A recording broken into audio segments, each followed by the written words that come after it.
Bismillahirrahmanirrahim. Assalamualaikum warahmatullahi wabarakatuh. Alhamdulillahi rabbil alamin wa bihi nasta'inu ala umuri dunya waddin. Allahumma salli wa sallim ala nabiyyina Muhammad wa ala alihi wa ashabihi ajma'in. Amma ba'du. Bapak Ibu sekalian, rekaman terakhir kita sudah memasuki kajian untuk rukuk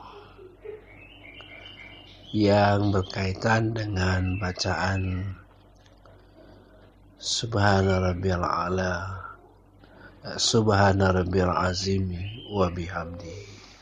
Itu bacaan rukuk.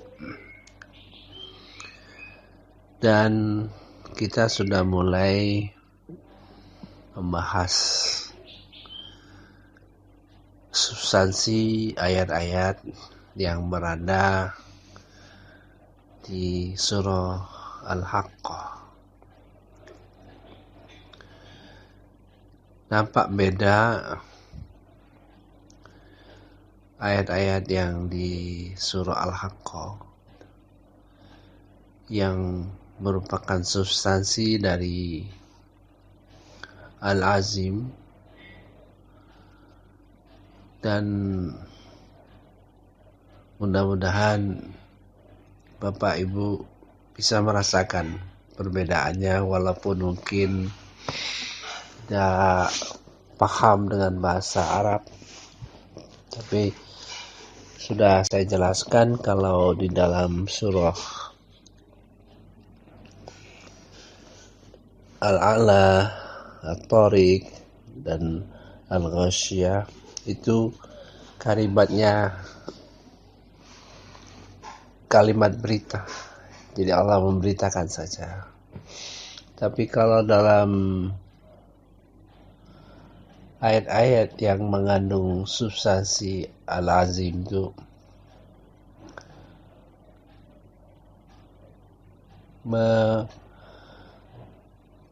memberikan katakanlah ancaman atau pertanyaan yang tajam, pertanyaan yang merendahkan gitu kan. Pertanyaan yang bersifat pengandaian, seperti seandainya Nabi Muhammad SAW itu menambah-nambah ayat atas nama Allah, maka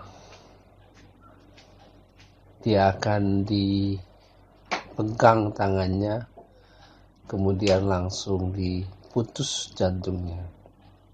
Itu suatu yang kita rasakan. Nabi Muhammad SAW itu tidak mungkin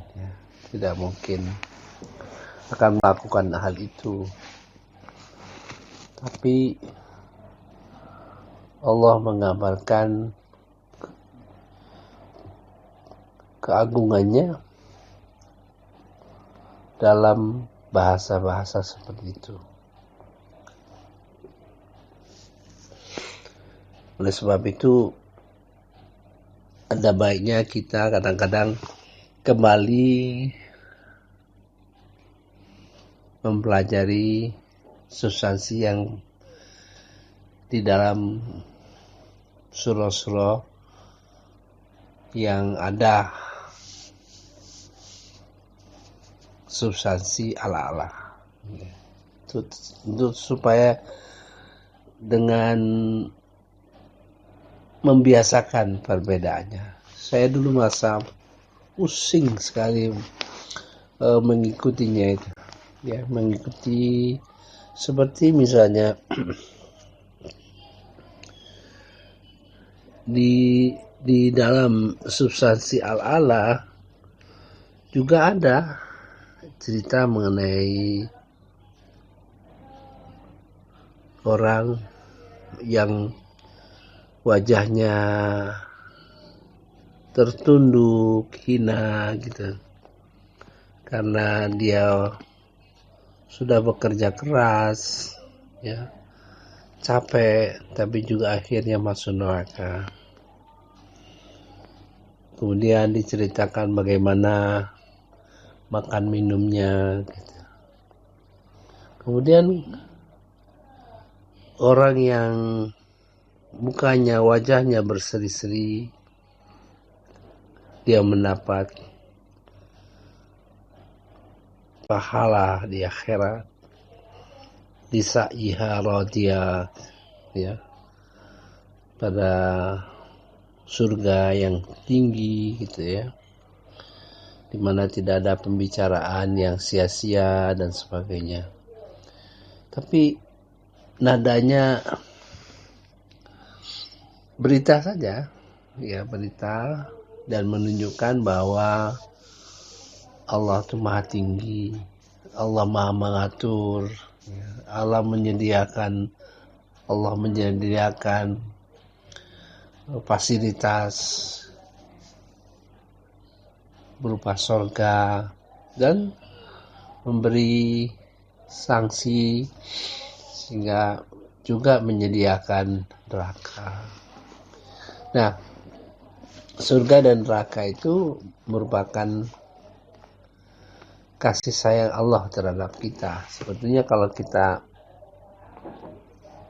renungkan dengan adanya neraka, kita berhati-hati dalam mengarungi hidup di dunia ini, jangan sampai kita sampai masuk neraka.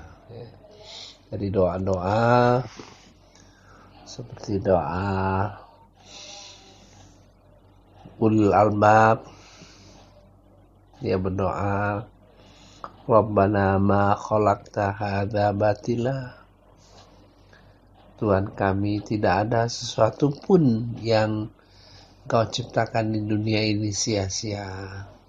Subhanaka faqina adzabannar. Maha suci Engkau,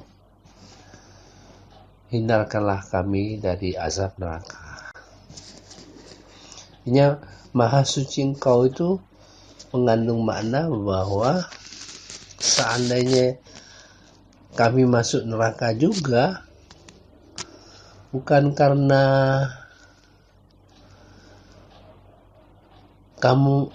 Allah tuh kejam, bukan Allah tuh menyediakan siksaan, Allah itu ingin membalas, tidak. Subhanaka itu maha suci Engkau dari segala dugaan-dugaan. Kalaupun kami masuk neraka karena kebodohan kami, karena kelalaian kami. Itu isi daripada substansi doa ulil albab dalam menghindari masuk neraka. Begitu juga ibadur rahman yang mengatakan, berdoa, Rabbana srif anna adzab jahannam, ya Tuhan kami, palingkanlah kami dari azab neraka. Inna adzabaha kana gharama, karena azab neraka itu kekal, saat mustaqarrah wa muqama.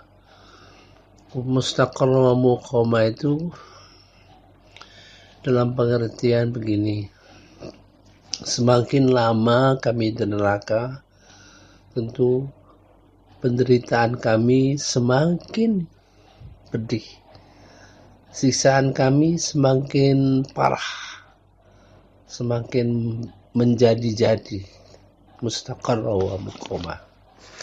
Tapi mustaqarra wa muqama juga untuk orang yang di surga, artinya semakin lama di dalam surga maka nikmatnya bertambah-tambah. Sebagai gambaran, misalnya pada waktu awal kita bisa membeli rumah tipe 36. Sekian tahun kemudian kita besar, bisa beli rumah misalnya tipe 56, terus tipe 70 dan seterusnya. Itulah kata mustaqarra wa muqama itu untuk yang di dunia maupun untuk yang masuk surga ataupun yang masuk neraka. Cuma bedanya kalau di surga penderitaannya semakin dalam. Kalau di surga nikmatnya semakin besar.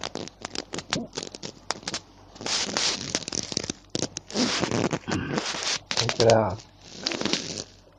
kalau kita bandingkan dengan cerita di neraka juga, tapi dalam konteks Al-Azim, kelihatan kalimat-kalimatnya itu menunjukkan kesalahan. Jadi misalnya pernyataan bahwa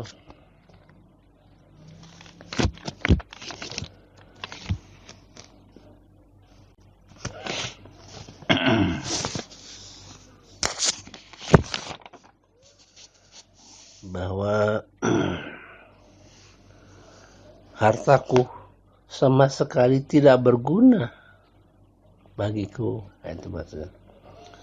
Kekuasaanku telah hilang dariku.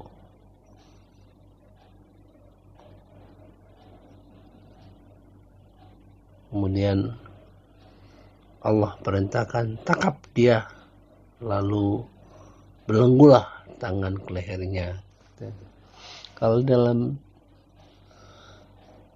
surah yang berkaitan dengan Al-Azim itu ceritanya. Jadi susah kalau tidak merenung dan memikirkan dan merasakan perbedaan antara cerita neraka dan surga di dalam kaitan Allah. Jadi Allah menggambarkan sesuatu yang menunjukkan tingginya ilmu, ya. Dan Allah Maha berkuasa. Saya kira cukup sekian. Wassalamualaikum warahmatullahi wabarakatuh.